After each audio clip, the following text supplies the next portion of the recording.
Now, how would you like to follow in the footsteps of your ancestors and retrace their steps? Well, a company in Pembrokeshire, Cambrian Routes, researches people's history and then plans a tour based around their lives.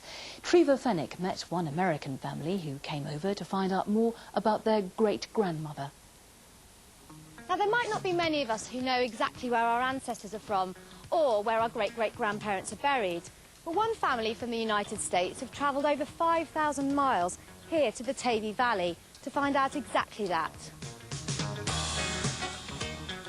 St David's Church in Manor Davy, where the Watts family used to worship in the 1700s.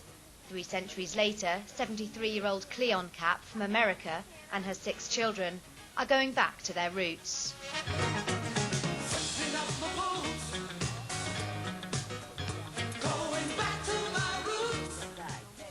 It might seem like a far cry from mid-America, but the Caps say the landscape here is very similar.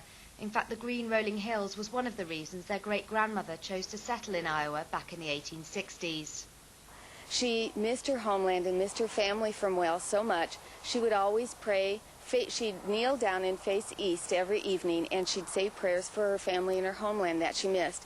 She always spoke Welsh. She never learned English, and the only people who could understand her were the family members that were there.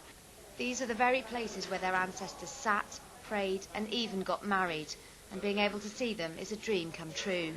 We're just blown away from the fact that we get to come here to this part of Wales and see the old churches, the old medieval churches, and then to find the gravestone where our great-great-grandmother actually was buried here, and our great-great-grandfather who married here, and then we've got this generation to generation, so it's really been fun.